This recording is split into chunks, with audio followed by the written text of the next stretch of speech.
Welcome to Imperfect Action. I'm Brock Edwards, and I have a special guest today. So this is Tuomas Rounakari, and he was on here previously, episode 40, which was the sixth most downloaded episode so far, and it was an episode that had a really deep impact on me. In fact, I've gone back and listened to it myself about a half dozen or so times, and just really looking forward to having a kind of a follow-on conversation.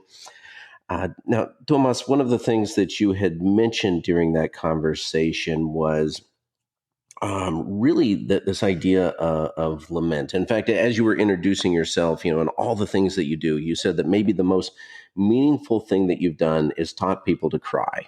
Yeah. And that you were just very honored to be a part of revitalizing traditions. And that caught my ear, but we got to talking about other things. And, for my own self, my own journey, I'm just very fascinated with human potential and getting out of our own way to find our own greatness, and been looking a lot at what a friend of mine would call emotional fitness. Yeah. He's an athlete, so he thinks in terms of fitness, but lately I've been reading a lot by Don Miguel Ruiz in the Four Agreements. Oh, lovely. Yeah, that's a good one. Yeah. Kamal Ravikant, he did the book, Love Yourself Like Your Life Depends on It. Great book. Marissa Peer, and talking about I Am Enough. Mm-hmm. So really just being good with ourselves. And I suspect that what you were talking about has some connection to all of that and that kind of emotional fitness. Yeah, absolutely. And I think this is quite a natural continuation, because far as I remember, we talked quite a bit of authenticity last time. Mm-hmm. So that's also like the way we look at the world, ourselves, and the people around us. If we really want to claim authenticity, it's not enough to be authentic in ways that are generally approved and praised. You also got to be authentic on the darker side of your life, and authentic with all of your emotions. And I think that's sort of like, that's what emotionally fit means to me. It doesn't mean to me that you are sort of living your life in a way that you get to escape all the negative emotions and you recover really quickly from everything that happens, and you're just like in a continuous joy.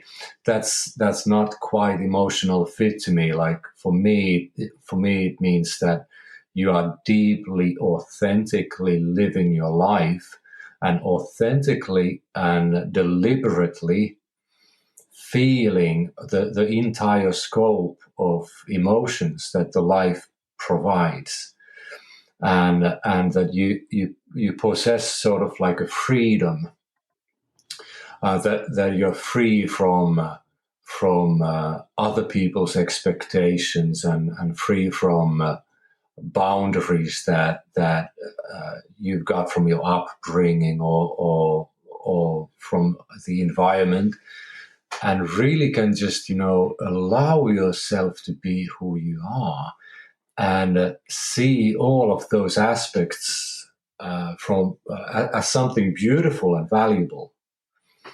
So that's sort of like, that feels to me that the emotional fitness and authenticity, and continuing from where we left the last time, because we talked a lot about joy the last time, and being authentic in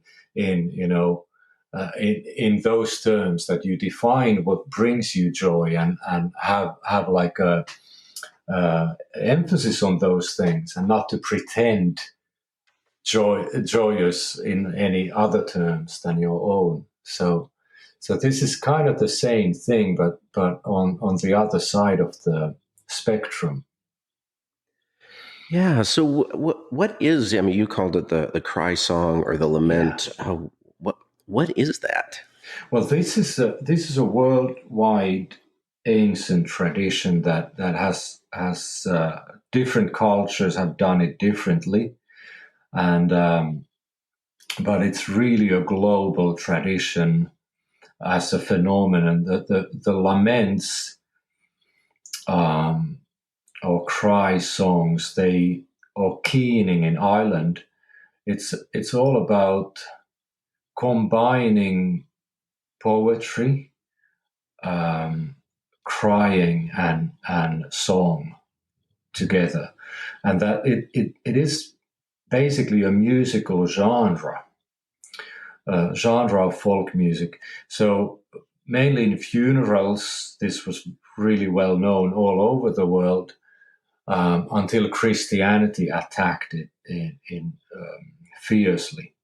So if we go back in history a couple of thousands of years, the death rites were mainly led by women, and women took care of the spiritual side of the funeral, which was the rite of passage for the deceased person. So how the afterlife connects with this life, and how the ancestors who've gone before us, that they are there to greet this person who's making that passage. But it's the other side, the communal side, was to take care of the community, so that the community faces the grief in a appropriate way. And now, when I say appropriate, I mean a way that is psychically, or like in your psychological side of yourself, that you go into the grieving process and you are moved and touched by it. So, because nobody stays the same, and especially in a closely knit community, when someone died, it affected the entire community. You had to reorganize all the life. All the tasks of the person who is now deceased had to be replaced by some other members in the community. And of course, this happens even today in our families, and in a modern life. And whatever those experiences are, like, for example, in your family, if your father behaved in a certain way and now he's gone, there is like a vacuum in a family to replace that behavior. And it doesn't matter if that behavior was loved or hated, embraced or disgusting. It's still like we tend to fill it up. We tend to sort of replace that activity and keep it going. So laments were one way of addressing all of these issues, so that the change doesn't happen unnoticed, and that it happens consciously and in a most healthy way. And so this is part of those tools and techniques that our ancestors have used and been very good at. It's been a big part of the survival strategy, and especially here in the West, these traditions have died out by the repression of the church, and also by several myths that we have in a modernity that actually stem thousands of years back. That we support individual crying. That we don't deal collectively with our emotions. So that's like one of the myths that we have in our society nowadays, that we prefer to cry alone, or in a closed space, and we feel very uncomfortable to cry in front of other people. So these are sort of like myths that we've adapted, that don't really serve us really well. So with revitalizing the lament here in Finland, it was rather easy because it hasn't been extinct for a long time. We still had people here who had learned the lament in their childhood from their grandparents, and basically after the Second World War, the Karelians who evacuated into the Finnish side of the border, they had to change a lot of their culture. They were Orthodox, Orthodox where the Finns were Lutheran or Protestant. So they had to change their belief systems quite a bit, and they had to adapt to the Protestant way of not crying.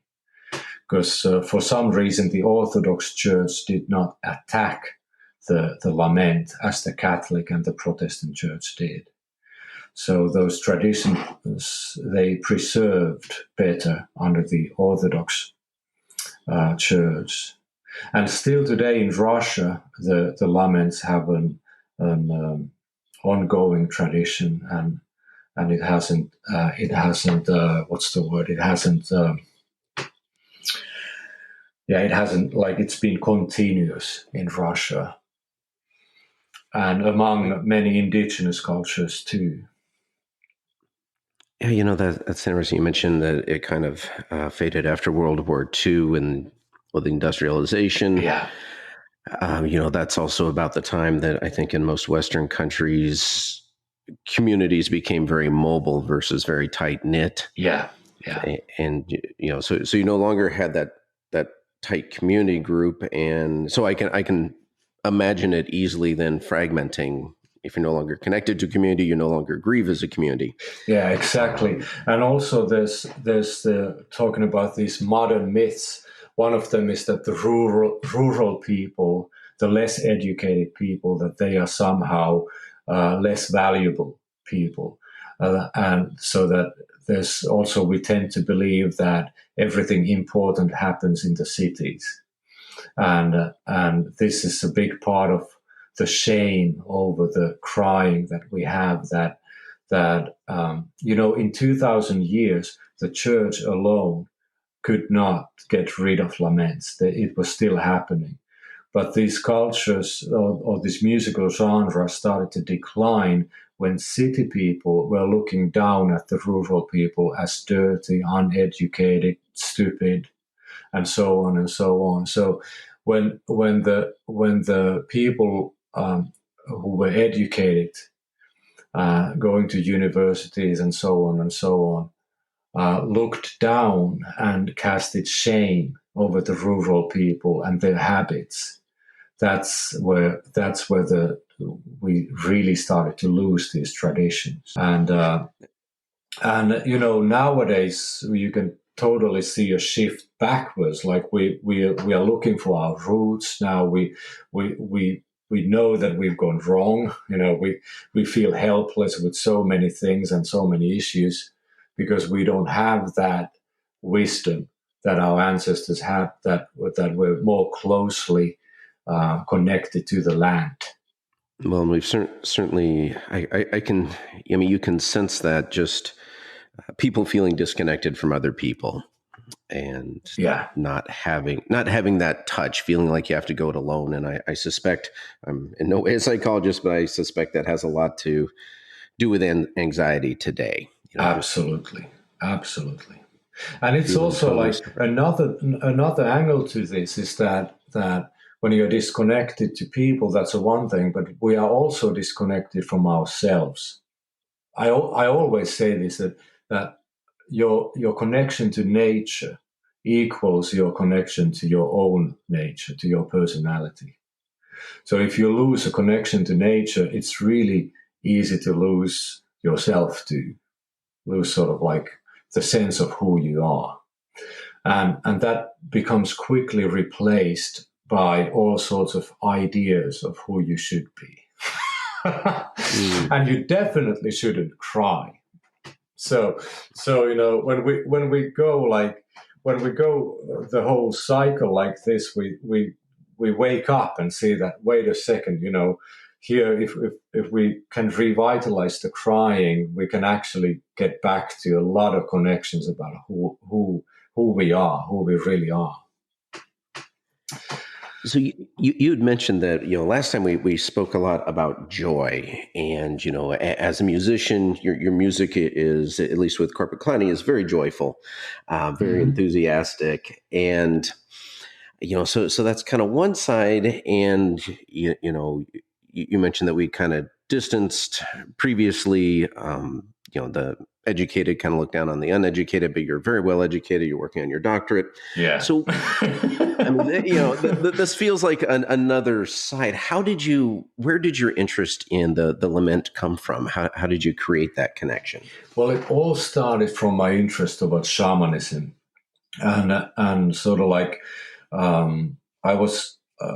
I've been for ages, I've been interested about other uses of music than just the aesthetic pleasure. So all these like ways of using music as a tool to achieve something, not just as an end result.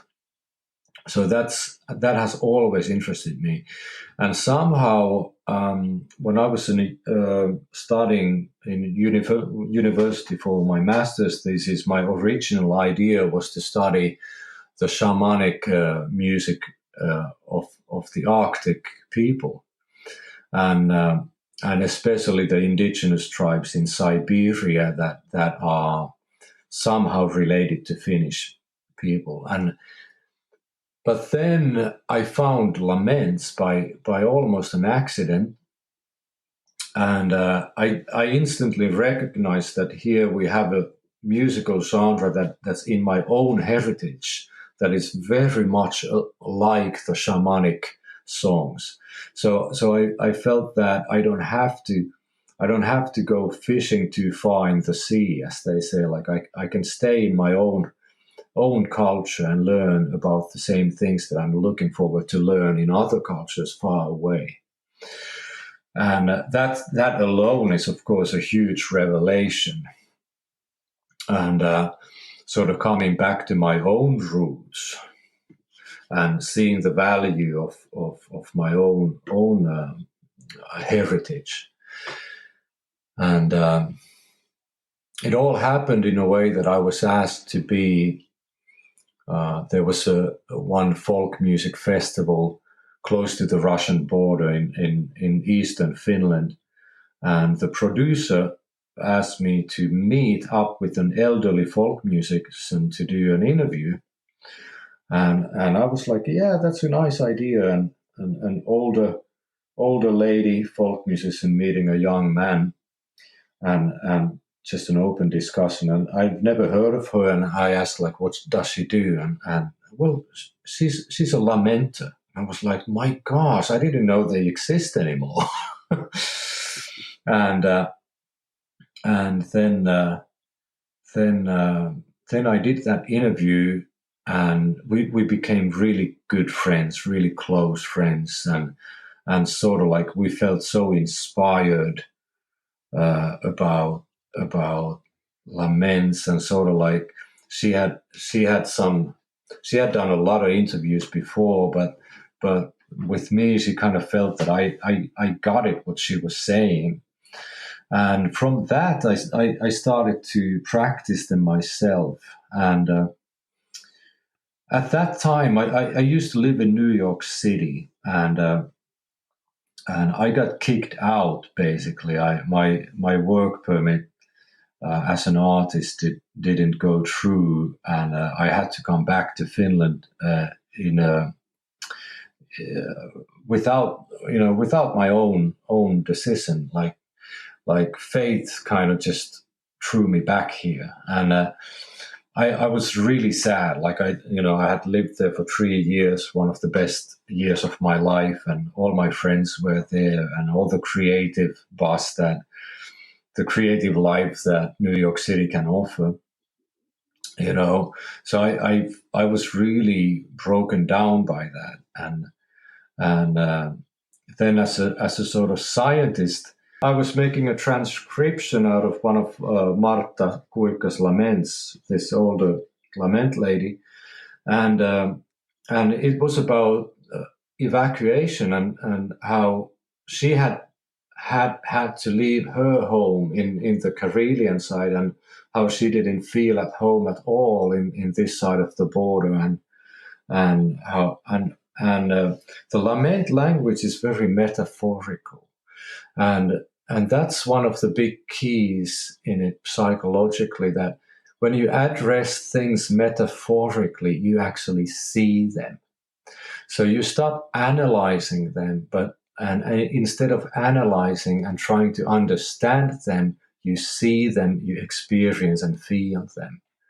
So she used one metaphor in her lament about feeling like a tree trunk stuck in a swamp, unable to move in any direction.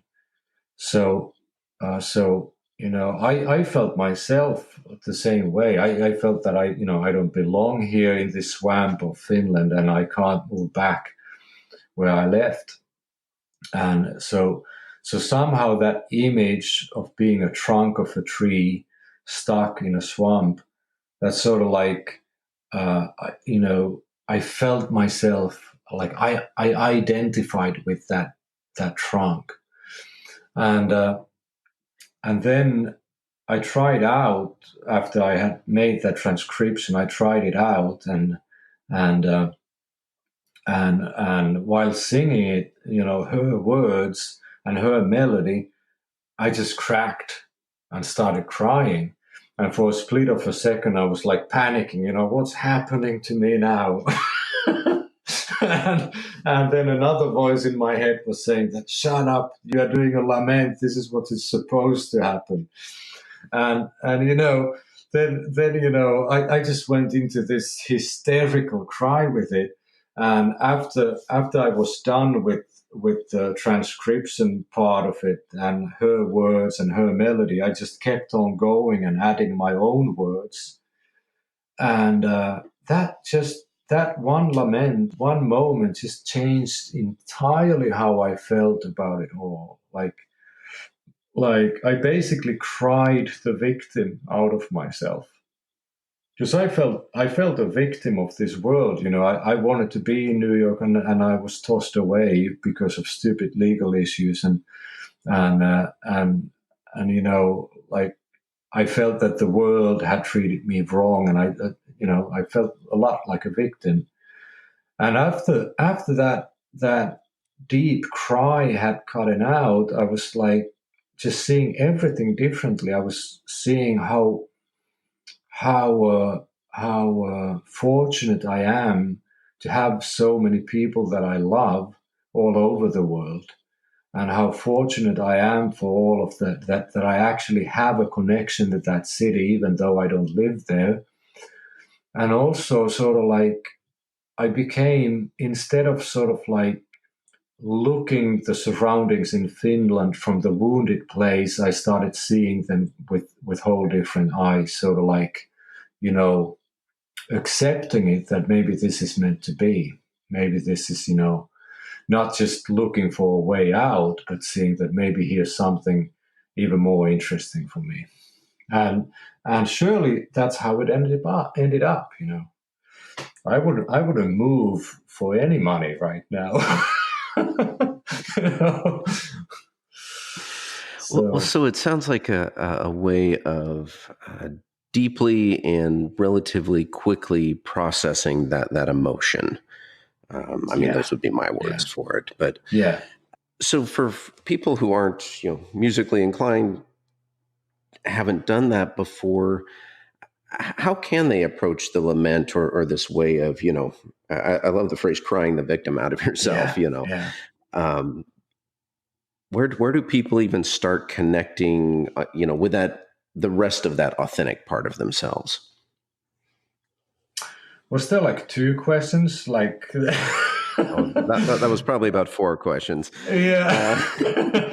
Well, first of all, with the music, there's such a relief for everybody, because to do a good lament, you ought to sound horrible.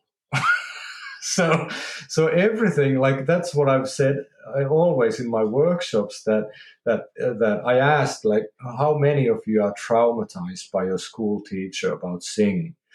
And those who are, it's like, welcome. Like, you're gonna do so well here, because everything that your school teacher told you not to do is what makes a terrifically beautiful lament.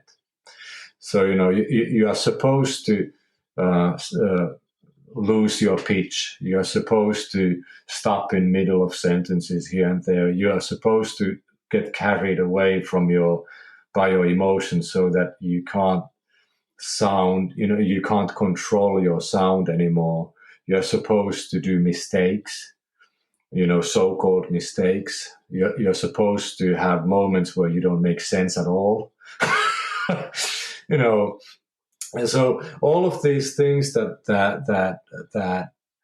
we were told that is a mistake in singing is actually a virtue in lament. And to do a lament is a lot about like uh, like like speaking in a way that when you start off a sentence, you don't really know, you haven't planned how that sentence will end. You just have an idea, an intuitive idea of what's going on, and you just speak, right? You don't write your speech and then go on, to speak. So the same thing is in lament, that you don't always know where you're going when you begin. And that's something to be practiced, how to do that while singing, how to do that, how to let the emotions lead. And interestingly, the melody might feel like an obstacle at the beginning, but the thing is that when we stop speaking and start using our voice in a song-like quality, our thinking is different.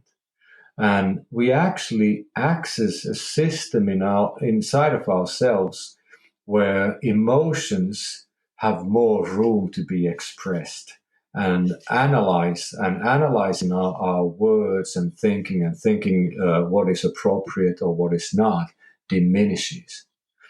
So actually, when we sing, our brains function a little bit differently.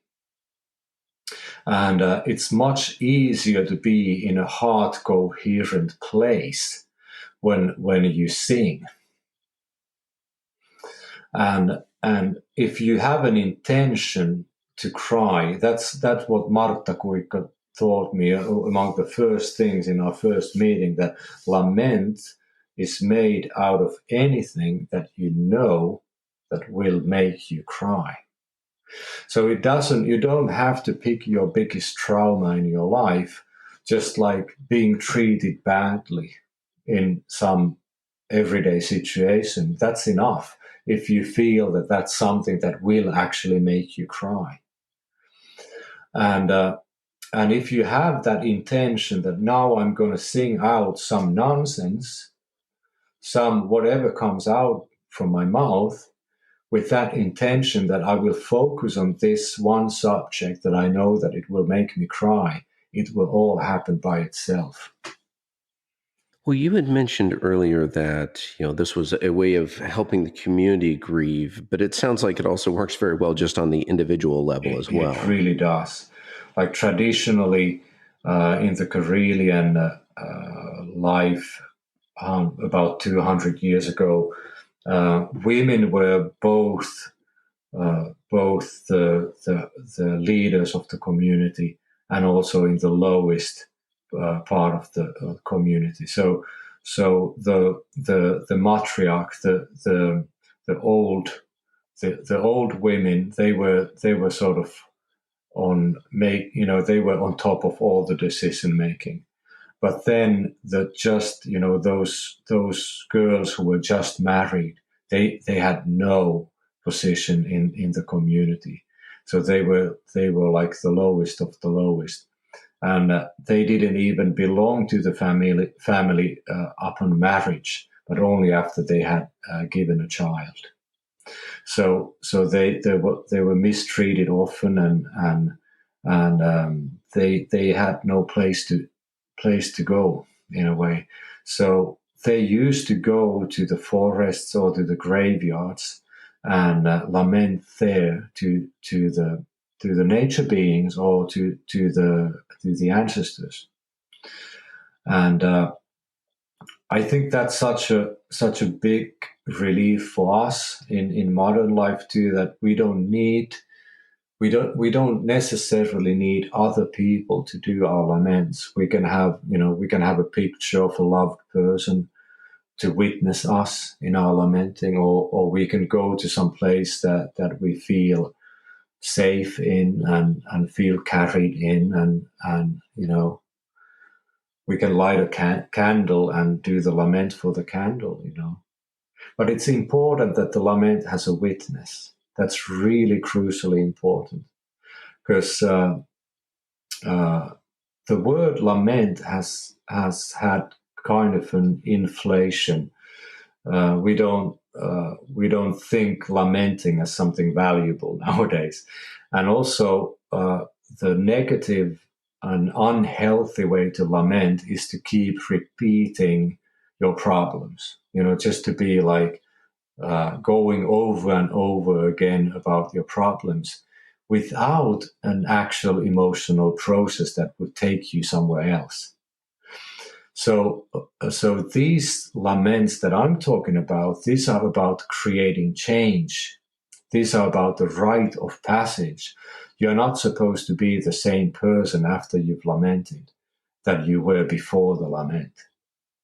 So it's an active process of getting a new point of view to your life or to a situation at hand. It's of course a release, and it can actually heal you from any trauma. Like out of over 1,000 participants that I teach lament in our workshops, you can imagine the variety of traumas that those 1,000 people have brought up. So there's everything you can imagine has been dealt there. And where am I going to with this now? Well, let me jump in and ask, because you mentioned you do workshops where people are doing this. How do you deal with that emotion that you're just around? Like, that seems like that would be so intense. Everyone processing, their wounds, with you kind of, in the center of it. What do you? How do you keep yourself separate while still being, in the middle of that? Well, I don't, and that's the whole trick. See, that's one of the myths that we have, that sort of clinical psychiatric model that you are not supposed to get involved. But the lament is all about getting involved. And one of the big things is that there is no such thing as individual pain or individual grief. Like, that's another myth. Like, we are often ashamed of our emotions, and we think that nobody will understand. And because of that shame of what has happened or what we've gone through, we lock ourselves up and we don't share. And that's a mechanism that actually starts to eat us up alive, even physically. So many diseases stem from this kind of thinking and action. So the beauty of lament is that when you actually are around people who witness your lament, you cannot but realize that everybody recognizes the pain, that everybody recognizes the grief, and very often it happens that it triggers something in you that you haven't remembered or you haven't, consciously aware in years, but there's still something in your system that tears that have not been cried out, tears that we blocked and saved for later and tried to escape them so that we never have to think about them. But they are all there. They are all in some lockers in our body and in our psyche. All of those uncried tears. So in these workshops, what happens is that you usually recognize something in everything that everybody does. And it's just like a big collective cry up. And it's actually most beautiful. And it can feel ecstatic even when the grief is in its in its purest power. It's very ecstatic. It's so purifying, and so to be a witness to someone's cry is actually a very big involvement. So I don't cry always when someone else is crying. It doesn't happen every time, but almost every time in a group of, let's say, 10 participants, every cry brings some other people to cry too. And sometimes it happens that everybody cries, that it just touches everyone at some level.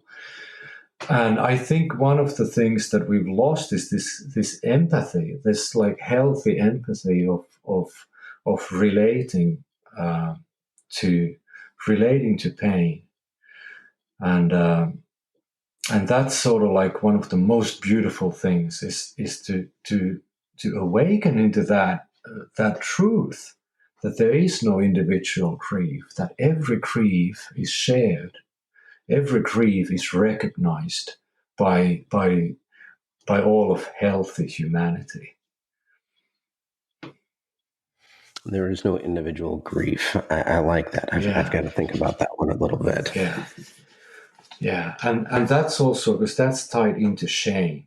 Like when you admit to this that there's no individual grief, you are starting to shake off shame already. So you are sort of like pre-paving your way to actually be witnessed. And when you are witnessed, that's where the healing happens. Because and that's why it is so important that the lament has a witness, whether it's a non-physical witness or a group of other people. Because if there is no witness, you can sort of like create a loop where you just circulate these things inside of yourself and you're not releasing anything. You're just feeling wounded and being more wounded. But as soon as you have a witness, you have someone who takes in and participates in your tears, you've given it all out, you've been exposed. And when you are exposed in a loving environment,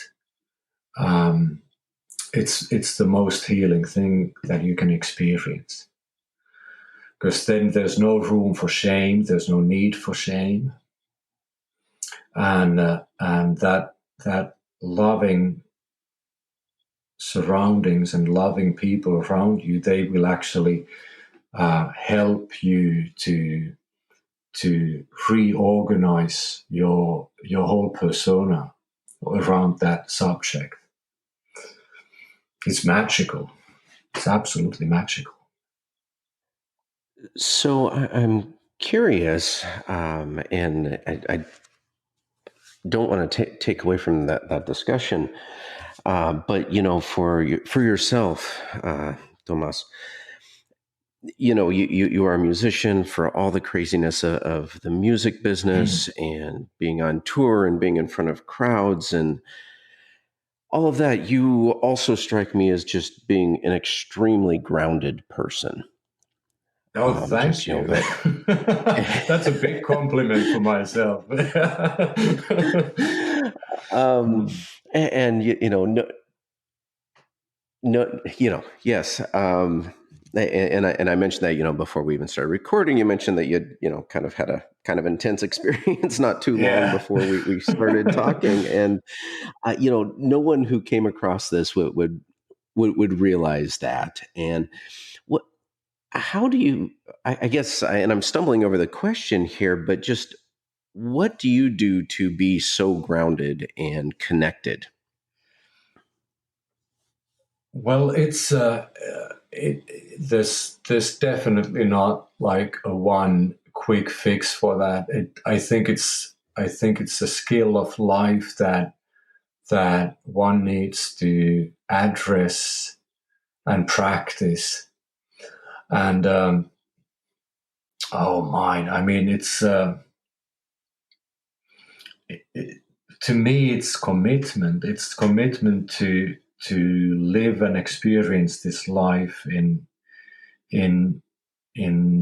in a certain way, which has to be honest and yet very full, very fulfilling. I'm quite a hungry person for experiences. So, but it's also sort of what I do and what I have done for so many years. For like, I think the most basic groundwork is nature. That sort of like, I seek nature experiences on a regular basis, and if I don't have them, I create them from what's there around.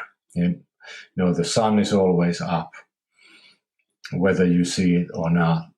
And if it's down, the moon is there, whether you see it or not. And so there's always something greater than you that you can connect with. And also land, the ground. In order to be grounded, you really have to understand what the ground is, right? Like, so for me, I do a lot of things daily. I think I mentioned the water exercise last time, that, just, morning taking a glass of water and remembering that water is actually the same water that was that the origin life is from. And just being thankful of that for a little while and drinking that water, while I also address that I am water. Inside of me is so much water.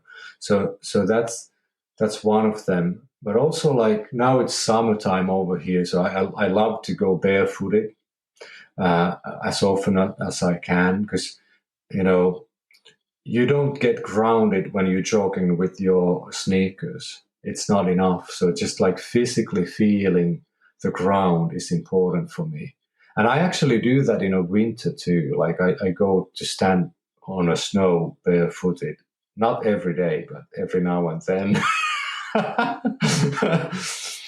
And so these are little things that I do, but then what takes the commitment is sort of like, it is again the authenticity, sort of like really practicing that awareness that what is fake and what is not.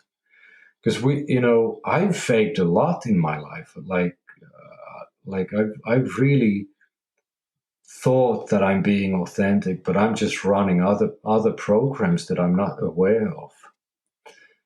And those questions, like, it has taken a lot of crying to sort of to wake up from those programs, and just honestly say that I was hurt at that point.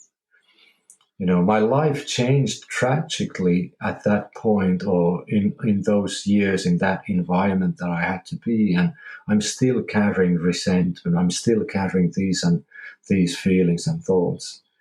And just like, that's authenticity. When somebody's laughing, like really laughing, I'm not really sure if they are authentic. But when someone is really crying, there's no room for any fake masks or any pretending. So I think I've somehow become hooked for those experiences of being with people who open up in that way, and to meeting and getting to know people from that place of a cry, because it's just so beautiful. And it's all about responsibility, that I don't, we all deny things, we all project things to other people that are inside of ourselves. And we all fall into blaming every now and then, be it self-blame or blaming others. But if you have enough of moments in your life where you actually claim the responsibility and you just say that I am upset, I am angry, I'm full of grief. And you have those magic words there, I am. It's not about, that made me feel, your actions made me angry. That's all bullshit. But really just, stopping there, stopping all the movement that goes on, all the energy that goes on when we are fighting, it's just like projection and escapes and attacks. And so it's a lot of energy. When you just take a pause and say, I am upset, there's no movement. It's a pause. So I am, you're not attacking, you're not defending, you're just there, in the I am. And when you honestly continue whatever you are feeling, you are reaching authenticity. And in a very responsible way. And I guess, that's sort of like, that's the commitment, to be commitment to this kind of like truth and authenticity and taking responsibility of it. That sort of like forces you to be grounded repeatedly. And if you're really lucky, that becomes like a part of who you are, part of how you live your life. And it becomes like an automated system that you don't have to think about it so much.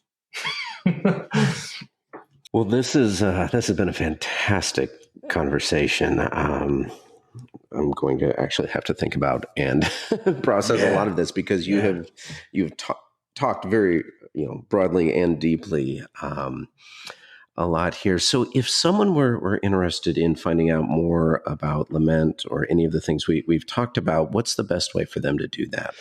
Well, here in Finland, we have quite a few workshops per year. And right now, I've been invited to start working for the re-imaging and revitalizing of the keening tradition in Ireland. So there we've had a few workshops until now, and more is to come. And so in Ireland, there's also a movement now of people getting more active around keening tradition and lament. And so the workshops are definitely the most effective way to start learning. There aren't that much literature in English about the modern lament. There are some historical books about the Greek lament, and even in the Egypt, in the hieroglyphs, they have a sign of a lamenting woman. So those historical things one can find from libraries and books, but other than that, it's actually difficult to say. A lot of people have just contacted me directly, and I try to help everybody.